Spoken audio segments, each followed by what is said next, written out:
Àwọn akẹ́kọ̀ọ́ obìnrin já ẹlẹgbẹ́ wọn sí ìhòòhò wọ́n sì tún ṣe kò tọ́ pẹ̀lú rẹ̀. Ọkùnrin kan dẹ̀mí olólùfẹ́ rẹ̀ légbodò ní ìpínlẹ̀ Cross River. Ọwọ́ tẹ ọmọ ọdún 14 kan tí ó fẹ́ jápa ní tìpátìkúùkù ní pápákọ̀ òfurufú ìpínlẹ̀ Èkó. Àwọn ẹ̀kúnrẹ́rẹ́ ìròyìn yìí lẹ́ ò máa gbọ́ láìpẹ́. Yorùbá Gidi TV. Àwọn akẹ́kọ̀ọ́ obìnrin já ẹlẹgbẹ́ wọn sí ìhòòhò wọ́n sì tún ṣe kò tọ́ pẹ̀lú rẹ̀. Fọ́nrán kan èyí tí ó ń lu orí ayélujára pa tí ó ṣàfihàn àwọn akẹ́kọ̀ọ́ obìnrin ti ilé ẹ̀kọ́ Seat of Wisdom Secondary School ní Aliade ní ìpínlẹ̀ Benue ni wọ́n já ọ̀kan lára wọn tí ó jẹ́ obìnrin ni wọ́n já sí ìhòòhò ọmọlúàbí tó sì tún ṣe kò tọ́ pẹ̀lú rẹ̀. Ìṣẹ̀lẹ̀ ọ̀hún èyí tí ó ṣẹlẹ̀ nínú ọgbà ilé ẹ̀kọ́ náà ni ó ti ń jà káàkiri orí ayélujára tí àwọn ènìyàn sì ti ń sọ̀rọ̀ lórí rẹ̀. Àwọn aláṣẹ ìpínlẹ̀ Benue bíi ìjọba ìpínlẹ̀ Benue, ẹ̀ka iléeṣẹ́ ọlọ́pàá ìpínlẹ̀ Benue àti àjọ tó ń gbógun ti ìfi ọmọ ṣòwò ẹrú nílẹ̀ Nàìjíríà ẹ̀ka ti ìpínlẹ̀ Benue ìyẹn NAPTIP ni wọ́n ti pè fún iṣẹ́ ìwádìí tó múnádóko lórí ọ̀rọ̀ yìí àti láti mú ojú àwọn akẹ́kọ̀ọ́ ọ̀hún ba ilé ẹjọ́ níbàámu pẹ̀lú fọ́nrán ọ̀hún tó ń lọ kiri lórí ayélujára. Ọmọ tí wọ́n ṣe kò tọ́ pẹ̀lú rẹ̀ ọ̀hún ni wọn kò fi orúkọ rẹ̀ léde tí kò tí ì jẹ́ mímọ̀ fún ẹnikẹ́ni. Fọ́nrán àti àwọn àwòrán ìṣẹ̀lẹ̀ ọ̀hún ni àwọn akẹ́kọ̀ọ́ obìnrin yìí ni wọ́n fi ọwọ́ ara wọn ká sílẹ̀ èyí tí ó sì mú àwọn ènìyàn kọminú lórí ọ̀rọ̀ yìí. Àwọn irúfẹ́ ìṣẹ̀lẹ̀ yìí ni ó ti ń fa àpérò nítorí ìràwọ̀ sánni tí ó ti ń di àpérò fún gbogbo ọmọ irinwó. Irúfẹ́ ìṣẹ̀lẹ̀ láabi yìí ni ó ti wá ń fẹjú kẹ̀kẹ́ láwọn ilé ẹ̀kọ́ gbogbo nílẹ̀ Nàìjíríà.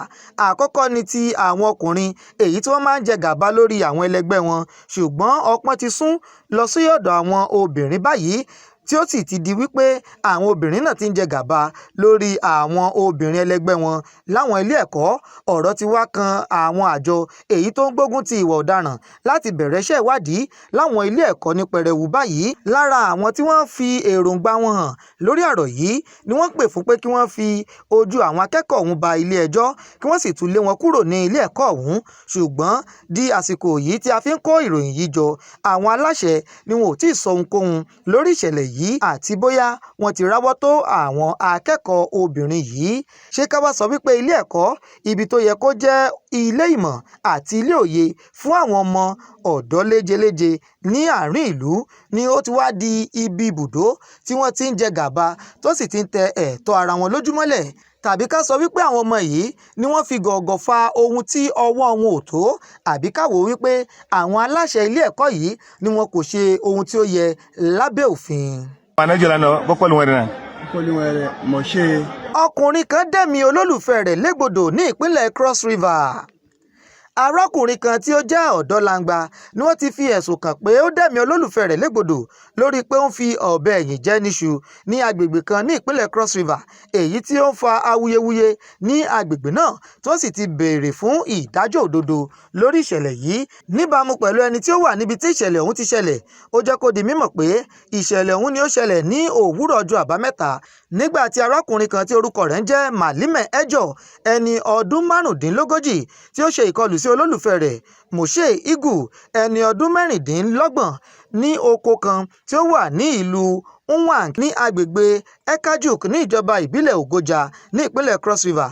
Ọ̀kan lára àwọn olùgbé ìlú náà tí kò fi orúkọ rẹ̀ síta látàrí bí ìròyìn ọ̀hún ṣe jẹ́, ó sọ di mímọ̀ wípé ṣàdédé ni àwọn gbọ́ ariwo ńlá tí wọ́n sì sáré lọ síbi tí ìṣẹ̀lẹ̀ ọ̀hún ti ṣẹlẹ̀ tí wọ́n sì bá arábìnrin ọ̀hún nínú àgbàrá ẹ̀jẹ̀ pẹ̀lú ọgbẹ́ àdá èyí tí ó ti wà ní ara rẹ̀ tí wọ́n sì gbìyànjú láti dóòlà rẹ̀.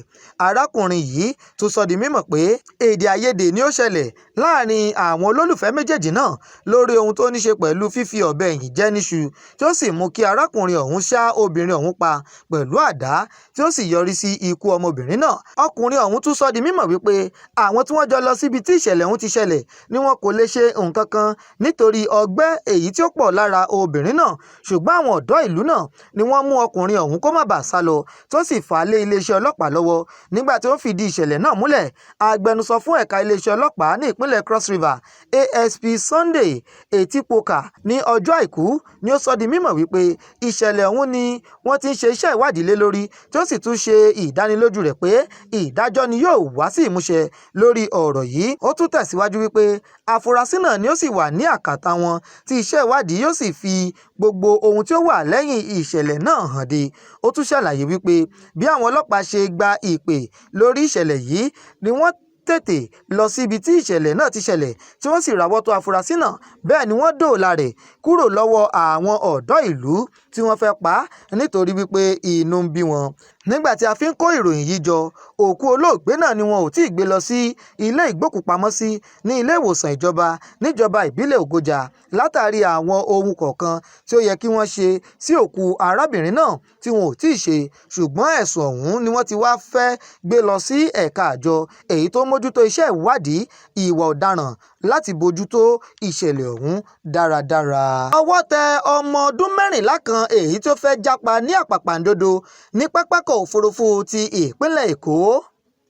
Iléeṣẹ́ ọlọ́pàá ẹ̀ka ti pápákọ̀ òfurufú àgbáyé ti Murtala Muhammed ní ìlú Èkó ni wọ́n ti rọ́wọ́ tó ọmọ ọdún 14 kan tí orúkọ rẹ̀ ń jẹ́ Eke Miracle lórí gbígbìdánwò láti fi ọgbọ́n àlùmọ̀kọ́rọ́ yìí jápa kúrò nílẹ̀ Nàìjíríà láti pàṣẹ ọkọ̀ òfurufú ní pápákọ̀ òfurufú ti Murtala Muhammed ní ìpínlẹ̀ Èkó. Ìṣẹ̀lẹ̀ ọ̀hún ni ó ṣẹlẹ̀ ní ọjọ́ Ajé àná 30 oṣù kẹta ọdún 2026 nígbà tí ọ̀dọ́mọkùnrin yìí gbìdánwò láti wọ inú pápákọ̀ òfurufú tí ó sì fẹ́ sá pamọ́ sí abẹ́ táyà ọkọ̀ òfurufú náà láti sá pamọ́ síbẹ̀ láti fò lọ sí orílẹ̀-èdè mìíràn tí ọwọ́ sì tẹ̀. Àwọn aláṣẹ pápákọ̀ òfurufú náà ni wọ́n wá ṣàpèjúwe ìṣẹ̀lẹ̀ yìí gẹ́gẹ́ bí èyí tí ó lòdì sí òfin ìgbòkègbodò ọkọ̀ òfurufú àti ètò ààbò rẹ̀. Níbàámu pẹ̀lú agbẹnusọ fún iléeṣẹ́ ọlọ́pàá ìpínlẹ̀ Èkó ẹ̀ka ti pápákọ̀ òfurufú náà ASP Mohammed Adeola, ó jẹ́ kó di mímọ̀ wípé iṣẹ́ ìwádìí ni ó fi hàn pé ọmọkùnrin náà ni ó wọnú pápákọ̀ òfurufú ọ̀hún lọ́nà tí kò bá òfin mu tí ó sì tún lọ sí àwọn ibùdó tí òfin ò gba èèyàn láàyè láti lọ ibibẹ̀, èyí tí ó lòdì sí òfin àjọ tó ń mójútó lílọ bíbọ̀ ọkọ̀ òfurufú nílẹ̀ Nàìjíríà.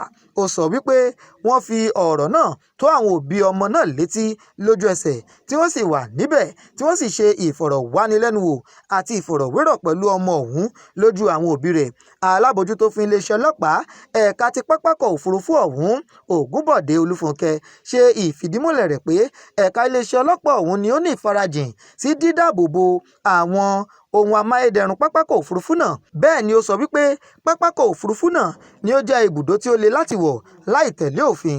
Ó wá rọ àwọn òbí àti alágbàtọ́ láti túbọ̀ máa fojú sọ́rí ní pápákọ̀ òfurufú ọ̀hún ní pàápàá jùlọ nínú ohun tí ó ní ṣe pẹ̀lú lílọ bíbọ̀ àwọn ọmọ wọn lágbègbè wọn àti àwọn ibùdó tí ó jẹ́ máwọ̀ fún àwọn èèyàn. Iléeṣẹ́ ọlọ́pàá ọ̀hún wá jẹ́ kó di mímọ̀ wípé ẹ̀sùn náà ni wọn yóò mú lọ sí ilé ẹjọ́ àwọn èwe láti ṣe ìdájọ́ tí ó yẹ lórí rẹ̀. Àwọn aláṣẹ pápákọ̀ òfurufú náà ni wọ́n wá sọ ìfarajìn wọn sí ètò ààbò ní pápákọ̀ òfurufú ọ̀hún. Bẹ́ẹ̀ ni wọ́n ṣe ìdánilójú ètò ààbò sí ẹ̀mí àti dúkìá fún àwọn èèyàn tó ń lo pápákọ̀ òfurufú náà tó fi mọ́ ìgbáyégbádùn wọn. Ṣé ká wá sọ wípé orílẹ̀-èdè Nàìjíríà ti sú gbogbo ènìyàn, pàápàá jùlọ àwọn tí ó jẹ́ èwe ni ó ti sú kó tó di wípé ọmọ yìí ó kúrò ní ilé rẹ̀ láti lọ sí pápákọ̀ òfurufú láti sá pamọ́ sí abẹ́ táyà ọkọ̀ òfurufú. Ṣé kò ro ewu tó wà níbẹ̀? Àti wípé bí ìṣẹ̀lẹ̀ láabi bá wá ṣẹlẹ̀, ṣé ká wò wípé orílẹ̀-èdè Nàìjíríà ni ó ti sú gbogbo wa tó fi mú ọmọ ọdún 14 láti rò ó nínú orí rẹ̀ wípé òun fẹ́ gba ọgbọ́n àlùmọ̀kọ́rọ́ yìí sá kúrò ní orílẹ̀-èdè wa Nàìjíríà tó fi wọnú pápákọ̀ òfurufú ti Murtala Muhammed èyí tó wà ní ìpínlẹ̀ Èkó tó fẹ́ fi sá pamọ́ sí abẹ́ táyà ọkọ̀ òfurufú náà. Àbí ká wò wípé kò wo àwọn ewu èyí tó rọ̀ mọ́ wíwà ní abẹ́ táyà ọkọ̀ òfurufú bí ó bá ń fò lọ tàbí bí ó bá fẹ́ balẹ̀. Èyí ni kí á wò ó, ṣé ẹ̀bi ìjọba ni àbí ẹ̀bi ará ìlú lórí ohun tí ó ṣẹlẹ̀ sí ọmọ yìí. Bàbá Aládò ọmọ àgbáhùn lálá tí ń pàṣẹ ògùn warawara. Bíná bá rómi àgbàgbé ilé tó fẹ́ jó. Bẹ́ẹ̀ tó bá rómi àgbàgbé ariwo tó fẹ́ pa. Bí ṣòro bá fojú kan Bàbá Aládò, gbogbo gànàgànà ara àṣòro á sì balẹ̀ pẹ̀sẹ̀. Bí ìgbà ògùn náà bá bọ́ sómi tó dákẹ́jẹ́. Kí ni ìṣòro tó sọra ẹ̀ di ọ̀rẹ́ ìmùlẹ̀ sí Ọlọ́run? Àìsàn wo ló ń ṣe ọ tó ń lọ tó ń bọ̀? Tó ní dandan lá ọ̀ràn oṣù ní àparò kú sí. Bàbá Aládò fúnra ẹ̀ kún ọkọ̀ òkè. Ògbóǹtarìgì nínú ká fi ewé àti egbò tú ọ̀pọ̀lọpọ̀ sílẹ̀. Bàbá Aládò fúnra ẹ̀ ó ti dé láti abúlé aládò ìlú olórílẹ̀ méje ní ìlú ìbàrìbà. ó ṣe pàtàkì kó o tètè kàn sí bàbá aládò. wọ́n bá yín fojú inú fojú àgbà wo tí ń yọ yín lẹ́nu lágọ̀ọ́ ara pẹ̀lú àwọn irinṣẹ́ ìgbàlódé. ẹ má sì gbàgbé àwọn egbòogi wa tó gbàṣẹ gbòǹtẹ̀ ìjọba lego herbal mixture àti osconto capsule. èyí tẹ̀ ń rírà láwọn fámásì káàkiri. ẹ máa pe bàbá aládò 080 28 12 1088.